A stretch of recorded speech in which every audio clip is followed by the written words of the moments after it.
कि इंसाफ का या पाकिस्तानियों का या अपोजिशन का एक इम्तिहान है। 8 फरवरी है।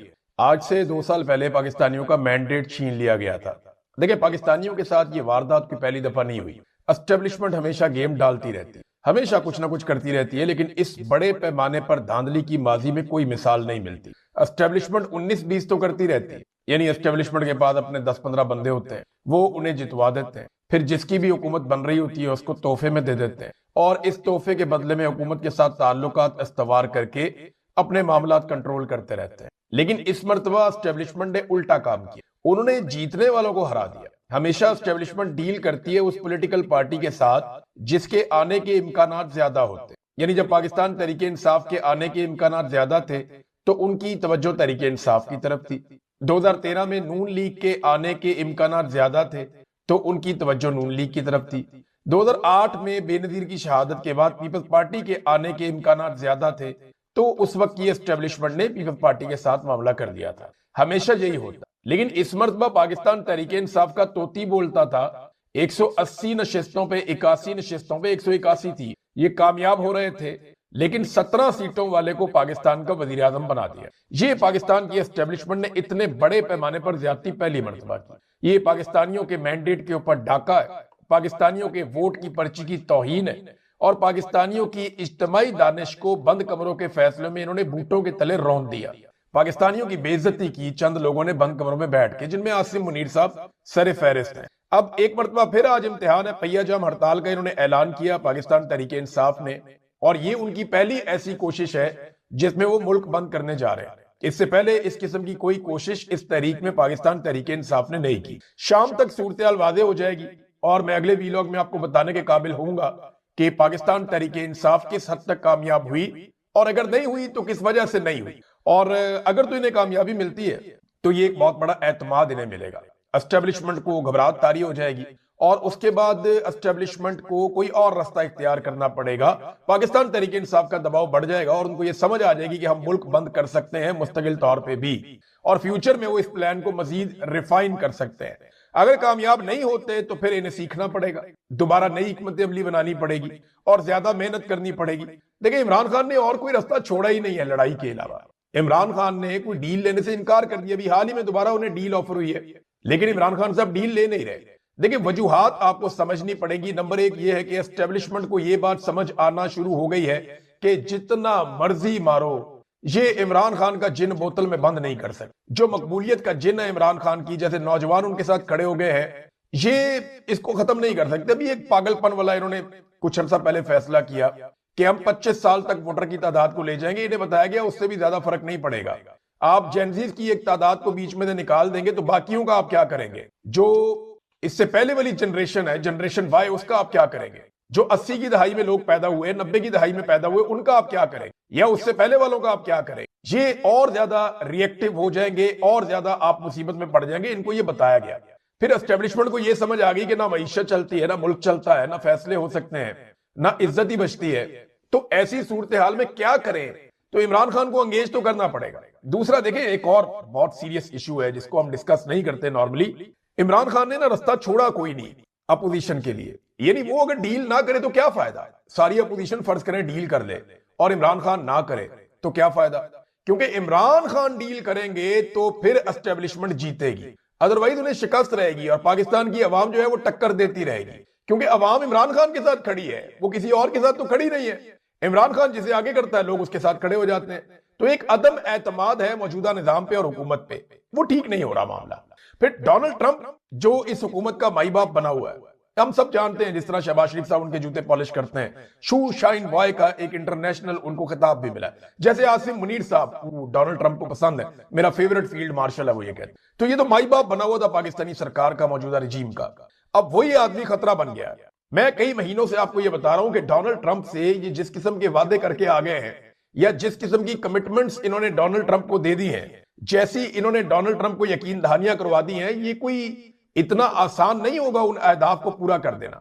अब डोनाल्ड ट्रंप जो है उसकी डिमांड्स आएंगी, बल्कि ऑब्वियस है कि वो आनी है, वो दबे लफ्जों में चीजें कहता भी रहता है। तो डोनाल्ड ट्रंप की बातों को पूरा करना इतना आसान नहीं। बेशक फील्ड मार्शल आसिम मुनीर का कंट्रोल बहुत अच्छा है, लेकिन सब कुछ अच्छा नहीं है। और पाकिस्तान वैसे भी एक हैरत कदा है, यहाँ पे कभी क्या हो जाए, कभी क्या हो जाए, कुछ पता नहीं होता।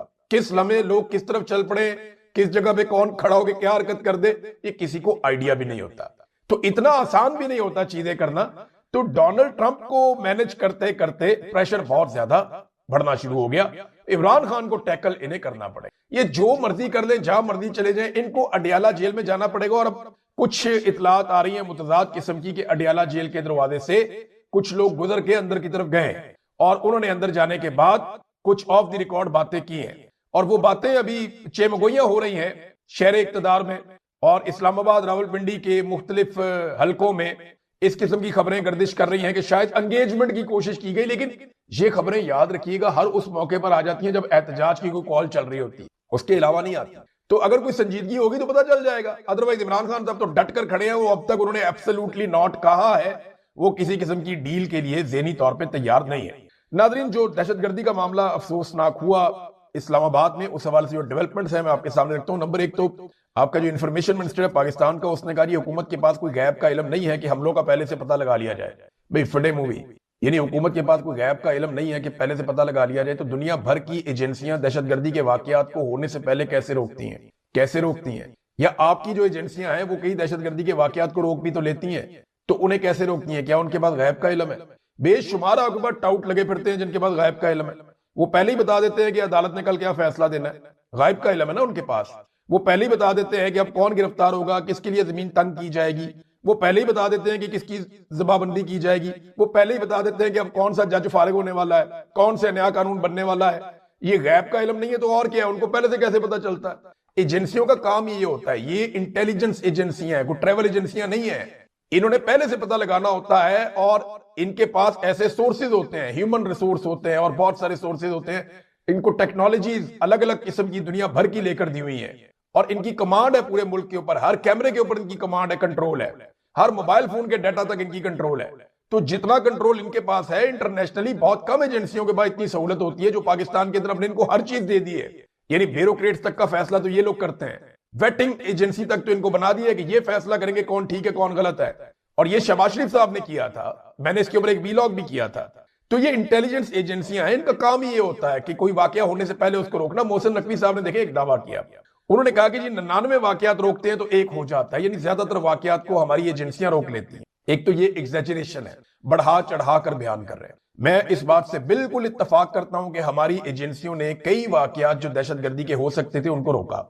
लेकिन जिस तरह वो कह रहे हैं ना कि 99 और 1 की रेशियो है, तो ऐसा नहीं है, ये झूठ बोल रहे हैं। जब भी कोई दहशतगर्दी का वाकया एजेंसियां रोकती हैं तो उस वाकये की फिर खबर चलाई जाती है कि एजेंसियों ने दहशतगर्दी की कार्रवाई को नाकाम बना दिया, पहले से दहशतगर्द पकड़ लिया, बारूदी मवाद बरामद कर लिया। ये खबर बहुत कम चलती है पाकिस्तान में और दहशतगर्दी की खबर बहुत ज्यादा चलती है पाकिस्तान में। यानी ऐसा लगता है कि रेशो उल्टी है, दहशतगर्द ज्यादा वाकयात में कामयाब हो रहे हैं, एजेंसियां कम वाकयात को रोकने में कामयाब हो रही है। यानी मैं ये इसलिए कह रहा हूं, देखिए 12 शहरों पे एक साथ अटैक हो गया, इतना बड़ा अटैक प्लान भी हो गया, एग्जीक्यूट भी हो गया, वो पहुंच भी गए, हमला भी हो गया और हमला होने के बाद आपको पता चलता है कि हमला हो गया। पूरी की पूरी ट्रेन यरगमाल बना ली, बार बार शहरों को यरगमाल बना लेते हैं, सड़कें बंद करके लोगों को लूट लेते हैं, बल्कि कत्लेआम कर देते हैं, वहां पे अगवा कर लेते हैं लोगों को। तो ये सारी चीजें पाकिस्तान में हो रही है ना। फेडरल कैपिटल के अंदर 2 खुदकुश धमाके हो गए 3 महीने के अंदर, बहुत अफसोसनाक वाकया है। और देखिए मैं एक बात आपको बताऊं, ये जो इंटेलिजेंस एजेंसियों की और सिक्योरिटी फोर्सेस की जॉब होती है ना, बड़ी थैंकलेस होती है। ये अच्छा काम करते रहते हैं ना तो इनको शाबाश थोड़ी बहुत मिलती रहती है, रूटीन का काम चलता है। लेकिन जब ये कोई गलती करते हैं तो इनको उसकी सजा भुगतनी पड़ती है। देखिए सवाल ये नहीं है कि ये क्या काम कर रहे हैं, कितना काम कर रहे हैं। सवाल ये है कि जिस काम के लिए इनको भर्ती किया गया ये सिर्फ वही काम कर रहे हैं, तो जवाब है कि नहीं। जब आप इनसे गैर आईनी गैर कानूनी काम लेते हैं, इनके हलफ की खिलाफ वर्जी इनसे करवाते हैं, तो फिर आप इन्हें अकाउंटेबल नहीं कर सकते कि आपने अपनी ड्यूटी ठीक तरीके से नहीं की। मैं फिर समझाता हूं। आप मोहसिन नकवी कह रहे हैं कि दहशतगर्दी के कुछ वाकयात रोके भी हैं, मैं मानता हूं जितने वो कह रहे हैं उतने तो नहीं, लेकिन दहशतगर्दी के वाकयात हमारी इंटेलिजेंस एजेंसियां रोकती भी हैं, ऐसा नहीं है कि बिल्कुल ही नाकाम है। लेकिन बहुत सारे वाकयात इसके बावजूद होते चले जा रहे हैं। जो वाकयात होते चले जा रहे हैं उन पे हम किसी को अकाउंटेबल इसलिए नहीं ठहरा सकते कि जिन लोगों की ये जिम्मेदारी है उनसे हम गैर आईनी और गैर कानूनी काम ले रहे हैं और उनसे लगातार उनके हलफ की खिलाफ वर्जी करवा रहे हैं। हम उनसे अब ब्लैकमेल हो गए, उनसे अब जवाब कैसे मांगे? जब आप एक आदमी से गलत काम लेते हैं तो फिर आप उसको कैसे कह सकते हैं कि तुमने काम ठीक क्यों नहीं किया? ये है मसला। नाज़रीन एक बहुत बड़ा पैगाम दिया नमाज जनाजा में। हमारे शिया और सुन्नी भाई मिलकर शरीक हुए नमाज जनाजा में शोहदा के, और इमाम बारगाह में शहीद होने वाले जितने भी शोहदा थे उनकी नमाज जनाजा जब अदा की गई तो मनाजिर मैंने देखे और मुझे यानी बड़ा अफसोस का ये वाकया है, बड़ी तकलीफ हो रही थी। लेकिन एक बात है कि बड़ा जबरदस्त पैगाम दिया पाकिस्तानी भाइयों ने, शिया और सुन्नी ने मिलकर नमाज जनाजा अदा की और इससे एक बड़ा मैसेज गया। लेकिन इस नमाज जनाजा में फील्ड मार्शल भी नहीं आए, इस नमाज जनाजा में मैंने शहबाज शरीफ और नवाज शरीफ को भी नहीं देखा। तो इन्हें नवाज शरीफ और शहबाज शरीफ को और ये बाकियों को ये जाना चाहिए था इस नमाज जनाजा में। देखे ना, फील्ड मार्शल साहब ने पिछले दिनों नवाज शरीफ के नवासे की शादी में 3 घंटे उनके घर गुजारे। क्या किसी और शहीद के घर में उन्होंने इतने घंटे गुजारे? मेरा सवाल है, क्या किसी शहीद के घर के अंदर उन्होंने इतने सारे घंटे गुजारे फील्ड मार्शल ने, जितने घंटे उन्होंने नवाज शरीफ के नवासे की शादी में गुजार दिए? सवाल है मेरा एक और सवाल है कि 4 रेंजर्स के जवान 25 नवंबर 2024 की रात को इस्लामाबाद में जाँ बहक हो गए, शहीद हो गए। एक बड़े खानदान के नौजवान ने उनके ऊपर गाड़ी चढ़ा दी जिसका पीटीआई से कोई ताल्लुक नहीं था। तो इसका मलबा पीटीआई पे डाल दिया गया और अगले दिन हमने एक मंजर देखा कि फील्ड मार्शल आसिम मुनीर और शहबाज शरीफ साहब आंखों में अंगारे लिए हुए एक साथ कंधा दे रहे हैं रेंजर्स के जवानों को, क्योंकि पीटीआई पे डाल दिया था, एक पॉलिटिकल मामला बन गया था और फिर पीटीआई के लोगों का कत्लेआम भी हो गया। उसके बाद हमने देखा ये पीटीआई के नौजवानों का कत्लेआम भी हुआ वहां पे डी चौक में। तो इस तरह का मंजर हमने दोबारा कभी क्यों नहीं देखा? कई हमारे जवान शहीद हुए, बॉर्डर पे शहीद हुए, कभी हमने इस तरह दोबारा देखा कि वजीर आजम ने और आर्मी चीफ ने ऐसे कंधा दिया हुआ आंखों में अंगारे लेकर? वो रात पीटीआई ने नहीं मारा था, लेकिन पीटीआई के खाते में डाल के आपने ये सारे मनाजिर देखे थे। मैं अब इस पे क्या कहूं आपको? जब सारे के सारे आवे का आवा ही बिगड़ा होगा, सारे पॉलिटिक्स के चक्कर में पड़ जाएंगे, तो फिर मुल्क को कौन संभालेगा? मोहसिन नकवी ने एक एतराफ किया, ये बात अच्छी है। उन्होंने कहा जी दहशतगर्द हमले के मास्टर माइंड को 12-13 घंटों के अंदर अंदर सीटीडी खैबर पख्तूनख्वा ने पकड़ लिया। तो देखे ना, एक बात तो दुरुस्त हो गई ना कि डीजीआईएसपीआर जो कहते हैं, बाकी लोग ये कहते हैं कि खैबर पख्तूनख्वा की हुकूमत दहशतगर्दी के खिलाफ कार्रवाई नहीं करना चाहती है, वो करती नहीं है, तो वो तो गलत हो गया। खैबर पख्तूनख्वा की पुलिस ने, सीटीडी ने कार्रवाई करके मास्टरमाइंड को पकड़ा, लेकिन ये शख्स पहले पकड़ा जाना चाहिए था। इन लोगों के खिलाफ पहले एक्टिविटी होनी चाहिए थी, दहशतगर्दी का वाकया होने से भी पहले। नाज़रीन, अब आप आ जाए जरा, ये जो बसंत के मामला चल रहे हैं, थोड़ा सा मैं आपको इसके बारे में भी बता देता हूं कि लाहौर में बसंत लोग मना रहे हैं और कुछ हवा चली, उसके बाद हमने देखा पतंगे उड़ी। कुछ इलाकों में बसंत की अच्छी रौनक लगी है, लेकिन कुछ इलाकों में बिल्कुल ही रौनक नहीं है, बहुत कम है रौनक। जो बसंत हम मनाते थे ना, मैंने अपने दोस्तों से रब्ता किया, मैंने पूछा उनसे, मैंने कहा कैसा चल रहा है? बड़े खुश हैं सारे, बसंत मना रहे हैं। और मैं हमेशा से इस बात का हामी हूं कि एक महफूज बसंत होनी चाहिए। ना सिर्फ महफूज बसंत होनी चाहिए, बल्कि इसमें एक कंपटीशन होना चाहिए लोगों में, ताकि इसकी कीमत भी आसमान के साथ जाके ना लग जाए, आम आदमी और गरीब आदमी भी बसंत मना सके। इसमें आप बेशुमार मल्टीनेशनल कंपनियों को इन्वॉल्व कर सकते हैं, वो इनको बांट सकते हैं, गरीबों के अंदर मेले हो सकते हैं, बहुत सारी चीजें हो सकती हैं। प्राइवेट सेक्टर इसको कर सकता है। गवर्नमेंट की सतह पे जश्न अभी सूट नहीं कर रहा है, इसलिए कि इस्लामाबाद में एक बड़ा अनफॉर्चुनेट इंसिडेंट हो गया। जो बसंत हम मनाते थे ना, उसकी 25% बसंत मुझे मेरे दोस्त कह रहे हैं कि उस लेवल की है, उससे भी कम है।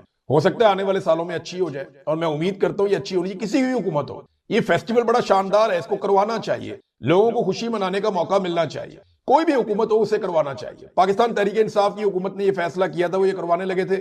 मैं बड़ा खुश था उस वक्त, एक महफूज बसंत आएगी जिसमें लोगों के गले नहीं कटेंगे और बंदोबस्त हुकूमती सतह पे होगा। लेकिन बदकिस्मती से फिर उस वक्त मुखालफत बहुत ज्यादा हो गई, बल्कि यही पीएमएलएन मुखालफत कर रही थी, बसंत नहीं हुई फिर। और अब जो है वो ये बसंत हो गई है, पीएमएलएन की हुकूमत है, उन्होंने बसंत करवा ली, लेकिन आम आदमी नहीं कर पाया। उसकी वजह यह है, नंबर एक तो महंगाई है, वो बेचारा गरीब आदमी खरीद नहीं सकता। जो गुड्डी हम 10-12 रुपए की लेते थे, वो आज 800 से 1000 रुपए तक मिल रही है, बहुत महंगी हो गई, बहुत सारी गुड्डियां मिल ही नहीं रही। फिर ये ऑर्गेनिक नहीं है, हुकूमत ने इसको सारे को अपने जकड़ लिया सारी चीज। तो ये ऑर्गेनिक होता ना, लोगों की तरफ से इनिशिएट होती चीज, तो ज्यादा उसका मजा आता और ज्यादा बेहतर होती। फिर एक चीज और है कि ये लोगों का नहीं, हुकूमत का त्योहार है, यानी, और इसमें कंपटीशन नहीं है। जब बहुत सारे ताजिर होते हैं, बहुत आप लोगों को अलाउ कर देते हैं वक्त से पहले, तो बहुत सारे लोग गुड्डी बनाते हैं। जब मार्केट में ज्यादा सप्लाई आती है, सप्लाई जितनी ज्यादा होगी ना, उतनी ज्यादा उसकी डिमांड कम होगी और फिर कीमत कंट्रोल हो जाएगी। तो ये एक डिमांड एंड सप्लाई का भी मामला था, लेकिन लोगों के चेहरों पे खुशी आई है लाहौर की सतह पे। लेकिन ये जो इंसिडेंट हुआ एक इस्लामाबाद में, उसकी वजह से काफी लोग तकलीफ में है। ये भी एक वजह है कि बसंत पे उस तरह की रौनक नहीं हुई जैसे पहले हो जाती थी। हुकूमत को ये लगता है कि मेले ठेले दिखा के, इस तरह की चीजें करके वो लोगों को इमरान खान से दूर कर देंगे। देखिए ना, कभी कहते हैं बसंत आ गई, कभी कहते हैं कोई मेला आ गया, कभी कहते हैं लोग कॉन्सर्ट में गाना सुनने आ गए, कभी कहते हैं जी ईद आ गई, लोगों ने शॉपिंग कर ली, कभी कहते हैं जी लोगों ने बकरे कुर्बान कर दिए, कभी कहते हैं जी फलाना इवेंट हो गया, कभी कहते हैं जी फलाना इंसिडेंट हो गया, कभी कहते हैं जी मस्जिदों में रश लग गया, लोगों ने रोजे रख लिए, लिहाजा लोग इमरान खान से दूर हो गए। और भाई इन चीजों से कोई इमरान खान से कैसे दूर हो जाएगा? तमाम नॉर्मल लोग ये सारी चीजें करते हैं। लोगों को हक है कि वो अपने आप को एंटरटेन करें। लोग आपके साथ नहीं खड़े। प्रॉब्लम ये है, आप आज फैसला करते नहीं, इमरान खान को लोग भूल गए क्योंकि लोग बसंत पे गुड्डी उड़ा रहे हैं। क्यों जी? कैसे भूल गए इमरान खान को? आप कल अपना जलसा भी रख ले, इमरान खान का भी रख ले, 5 मिनट में फैसला हो जाएगा। आप रख ले ना, 1 हफ्ता ले ले और मीनार पाकिस्तान पे जलसा कर दें। इमरान खान को आप 24 घंटे दे दें और मीनार पाकिस्तान पे जलसा करवा लें।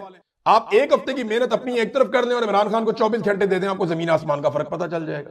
अगर 10 गुना जलसे का फर्क ना हुआ तो मैं सहाफत ही छोड़ दूंगा। मुझे भी पता है ना इस वक्त क्या सूरत हाल है ग्राउंड के। तो ये है भी, आप एक इवेंट को इधर का कोई उधर का उसको लाके ये किस किस्म का आप बयानियां बनाते हैं, बेवकूफ बनाते हैं लोगों को अपने आप को, कि क्योंकि लोग गुड्डी उड़ा रहे हैं लिहाजा लोग इमरान खान से नफरत कर रहे हो। मैं लाहौर में होता और ये इस्लामाबाद वाला इंसिडेंट ना हुआ होता तो मैं मौके से फायदा उठाता। मैं बचपन से पतंगबाज हूं, हो सकता है मैं भी गुड्डी उड़ा रहा होता वहां पे, मैं भी पतंगबाजी कर लेता वहां पे, मैं कर लेता। ज्यादा इम्कान आते हैं अगर ये इस किस्म का अफसोसनाक वाकया ना होता तो इसमें क्या है, कोई भी आदमी ये कर सकता है। लेकिन क्योंकि पाकिस्तान तहरीक इंसाफ ने इस दिन में एक पहिया जाम हड़ताल की कॉल भी दी हुई है, तो इस वजह से उनके लोगों को तो बहुत मोहतात रहना पड़ेगा। उन्हें अपना जो आज का दिन है उसे कामयाब करना पड़ेगा। इसी से उनके कॉन्फिडेंस में इजाफा होगा। नाजरीन, मैं आपको एक और अजीब चीज बताता हूं। देखिए, एक तरफ तो एजेंसियों पे हम कहते हैं जनाब कि वो रोक रही है, नहीं रोक पा रही, उनकी नाकामी हो रही है। क्यों हो रही है?